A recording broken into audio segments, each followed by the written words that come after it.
Hello friends, welcome back. मैं हूं आपका दोस्त सी ए सतीश नेजा। फ्रेंड्स, आज के इस वीडियो में मोटे मोटे तौर पर हमें जो अभी डेयरी विभाग ने, जी हाँ, जो कोऑपरेटिव विभाग है राजस्थान का, उसने जो एग्ज़ाम लिए थे सैटरडे को, फर्स्ट और सेकंड शिफ्ट, उसका एक एनालिसिस हम लोग यहाँ डिस्कस करने वाले हैं। हालांकि एक वीडियो मैंने कल बनाया था, उसमें हमने फर्स्ट शिफ्ट के बारे में चर्चा करी थी। सेकंड शिफ्ट में भी उन्होंने किस तरह के क्वेश्चन पूछे, हालांकि फर्स्ट शिफ्ट के क्वेश्चन मैंने टेलीग्राम पे दिए थे, यहाँ पे सेकंड शिफ्ट के कुछ क्वेश्चंस को मैं आपको दिखाऊंगा और हम ये समझने की कोशिश करेंगे कि आईबीपीएस हमारे आने वाले जो एग्ज़ाम है, डेयरी का अकाउंटेंट का एग्ज़ाम अभी होगा। कुछ स्टूडेंट्स को लगा कि उनका अकाउंटेंट का एग्ज़ाम मिस हो गया, तो मैं यहाँ पे आपको बता दूँ, जो कोऑपरेटिव विभाग है उसमें डेयरी विभाग के लिए 503 वैकेंसी निकली थी लगभग फरवरी के मंथ में, आई थिंक, जितना मुझे याद आ रहा है, जनवरी या फरवरी में। और उसके बाद उन्होंने क्लरिकल पोस्ट के लिए अलग से निकाली थी, ठीक है जी, जो कोऑपरेटिव विभाग में अलग से निकाली थी। हालांकि वो बाद में निकली थी, पर उसका एग्जाम पहले हो गया है क्योंकि उसको आरक्षण के लिए दोबारा से खोला नहीं गया था, ठीक है। और हमारी जो वैकेंसी का नोटिफिकेशन आया था, उसको जो आरक्षण का ईडब्ल्यूएस का चेंजेस हुए थे, उसमें दोबारा फॉर्म ओपन हुए, तो अभी वो होगी, ठीक है। अभी कल परसों अखबार में आया था कि 30 दिन के अंदर अंदर वो हो जाएगी। तो 30 से 50 दिन के अंदर अंदर जो मोटा आइडिया है, हालांकि मंत्री जी बोल के निकल जाते हैं, तो 30 से 50 दिन के अंदर हमारी डेयरी विभाग की वैकेंसी भी हो सकती है, डिपेंड कि आईबीपीएस का शेड्यूल क्या रहता है, ठीक है जी। तो चलिए, तो सेम जैसा डेयरी के साथ है वैसा ही हमारा आईबीपीएस एग्जाम लेगा जेवीएनएल का।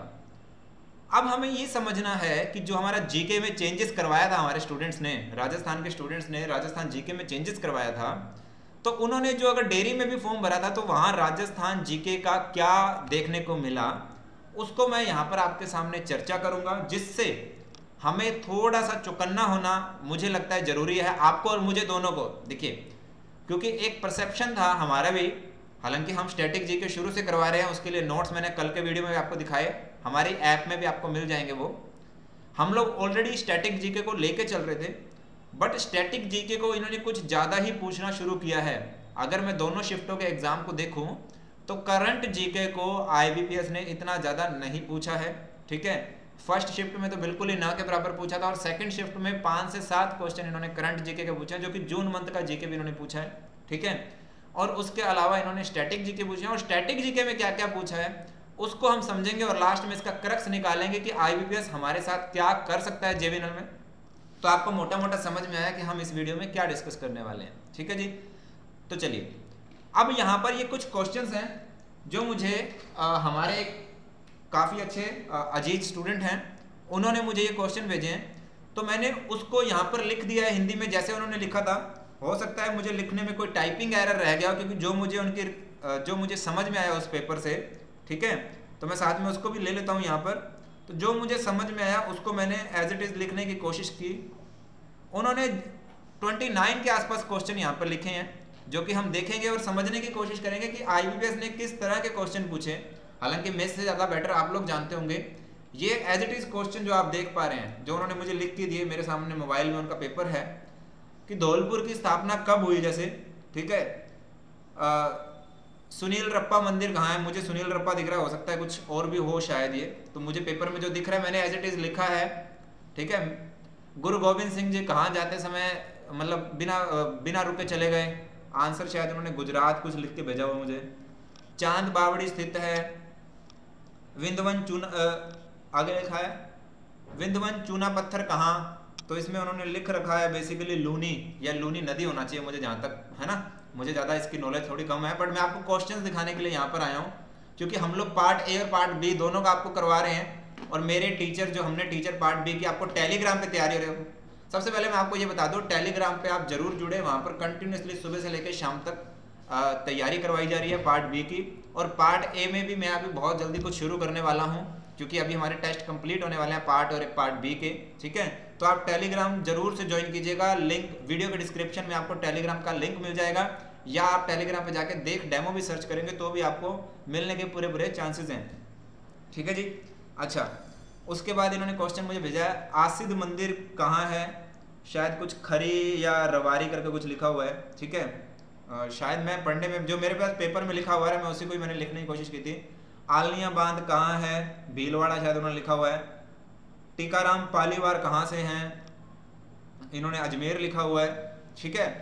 उन्होंने कहा था कि ये मेरे आंसर हैं, हो सकता है आंसर में रह गया हो, कुछ ऊपर नीचे हो, तो आंसर नहीं, यहाँ पे क्वेश्चन किस टाइप का है हमें वो देखने हैं। ताल छापर का लिखा हुआ है, चूरी इसका आंसर इन्होंने दे रखा है। रामकुंड को फटी खान कहा जाता है, बांसवाड़ा करके कुछ इन्होंने आंसर दिया हुआ है। नीमू चना किसान जलियांवाला बाग, ये इन्होंने लिखा हुआ है। आयुष्मान भारत में राज्य का कॉन्ट्रैक्ट किस कंपनी से हुआ था, तो ये लिखा हुआ है। कॉन्ट्रैक्ट किस कंपनी से हुआ है, तो लिखा हुआ है न्यू इंडिया इंश्योरेंस करके, ठीक है। और ये क्वेश्चन देखिए पुराना क्वेश्चन है, बहुत समय पहले का हुआ है। 15वीं शताब्दी में जैन कल्पसूत्र शैली, तो इसके सामने इन्होंने बांसवाड़ा लिखा हुआ है कुछ आंसर शायद। प्रतापगढ़ जिले की स्थापना, ठीक है, 1699। नीमकाना किला अलवर, देखिए ये आंसर मैं आपको नहीं दे रहा, ये स्टूडेंट ने लिखे हुए हैं, मैं तो बस आपको क्वेश्चन के साथ लिंक करने की कोशिश कर रहा हूँ। उसके बाद RUDA करके 1972 कुछ लिखा हुआ है। तो इस टाइप के क्वेश्चन उन्होंने पूछे। 1921 AD भवानी नाट्यशाला, ये जालोर शायद उन्होंने लिख के भेजा हुआ है। राजस्थान राज्य प्रतिष्ठित यूनेस्को कन्फ्यूशियस 2020 करके कुछ आया हुआ है। चूरू बीकानेर से अलग कब हुआ, ठीक है, अच्छा ये आया हुआ है। थड़ा जोधपुर या जसवंत बाड़ा लिखा हुआ है। आई थिंक द्वारकाधीश मंदिर का निर्माण कहाँ हुआ, तो ये फतेह सागर कुछ लिखा हुआ है शायद। बाड़मेर किला 1763, ठीक है। उसके अलावा रावी जी की बावड़ी करौली जिले की स्थापना कब हुई, कार्ल मार्क्स जेम्स रॉड ने किस जिले का कुछ लिखा हुआ है इन्होंने, कोटा आया हुआ शायद इसका आंसर। राज जल जीवन मिशन 2022 के ऊपर क्वेश्चन था। केसरी सिंह ने किला बनवाया, इसके अंदर झुंझुनू लिखा हुआ है आंसर शायद। कौन सा राजघराना 1951 में गणतंत्र दिवस में राज्य का हिस्सा बना। बड़ी झील महाराणा राज सिंह द्वारा निर्मित कहाँ बनी, तो ये क्वेश्चन लिखो थे इन्होंने। बाकी क्वेश्चन कहा था सर इतने इजी हैं कि वो मैंने नोट नहीं किए। तो ये कुछ 29 क्वेश्चन उन्होंने ये दिए कि राजस्थान जीके में जो 40 में से आए थे, जो आप देख पा रहे हैं। ये PDF में आपको शेयर कर दूंगा यहाँ पर, ठीक है। ये PDF में आपको टेलीग्राम में शेयर करने वाला हूँ। तो इससे मोटा मोटा जो मुझे उनसे समझ में आया वो क्या आया, अब उसके ऊपर चर्चा कर लेते हैं। तो यहाँ पर आपको समझ में आया है कि देखिए यहाँ पर हम लोगों का, देखिए मेरा भी जो 1.5-2 महीने पहले वाला एनालिसिस देखेंगे, वहां पर हम लोग आपको स्टैटिक जीके बोल रहे थे करके जाना है, ठीक है। बट इतने लेवल पे IBPS और इस तरह से एक डर था, ठीक है। बस अब वो डर थोड़ा सा सच होता जा रहा है कि करंट जीके IBPS ने जो कहते थे ना कि करंट जीके बहुत ज्यादा करनी है हमें, तो करंट जीके बहुत ज्यादा नहीं करनी है, ठीक है। अभी तक ये देख के लग रहा, हो सकता है जेवीएनएल में ज्यादा डाल दे, तो मतलब कहने का ये है कि करंट जीके भी आपको करनी है। और जो इसमें देखा कि उन्होंने बताया कि सर जून मंथ का भी जीके डाला और मार्च का भी डाला इन्होंने, जो करंट के क्वेश्चन पूछे भी हैं दोनों शिफ्टों में। तो मोटे मोटे तौर पर हमें करंट जीके लेके चलना है लगभग पीछे का। अच्छा एक आधा क्वेश्चन तो ये भी बता रहे थे कि सर 2018 का क्वेश्चन भी डाला हुआ है इन्होंने करंट जीके का। तो आपको ये भी समझना है कि इस टाइप के क्वेश्चन भी IBPS उठा रहा है। मतलब हमने क्या कर दिया, IBPS को राजस्थान की स्टैटिक जीके के आदत नहीं थी, ठीक है। हम लोगों ने उसको स्टैटिक जीके डाला। अब उसको ये नहीं पता है, जो हम देख पा रहे हैं, कि किस तरह के क्वेश्चन इंपॉर्टेंट होते हैं। अक्सर हमारी कोचिंग इंडस्ट्री वही क्वेश्चन ज़्यादा पढ़ाती है जो बार बार रिपीट होते हैं, ये हर जगह चलता है। बट IBPS को राजस्थान स्टैटिक जीके लेने का अभी तक इतना ज़्यादा अनुभव नहीं था। बट इस एग्जाम में देखा जाए या हमारे जेवीएनएल में देखा जाए, तो अब वो स्टैटिक जीके पूछ रहा है, तो हम उस आधार पर नहीं जा सकते कि जो कि पहले क्वेश्चन आए हुए नहीं। अब हमारे लिए मुश्किल ये भी हो गई है कि हमें हर तरह की स्टैटिक जीके को पढ़ के जाना पड़ेगा, ठीक है। उसने हिस्ट्री नहीं छोड़ी, उसने जियोग्राफी नहीं छोड़ी। आप देख पा रहे हैं जिलों के बारे में पूरी चर्चा हो रखी है, वहां पर हिस्ट्री के जिलों के बारे में चर्चा हो रखी है। आर्ट एंड कल्चर नहीं छोड़ा उसने, कोई मंदिर नहीं छोड़ा उसने। पॉलिटी का थोड़ा कम दिख रहा है।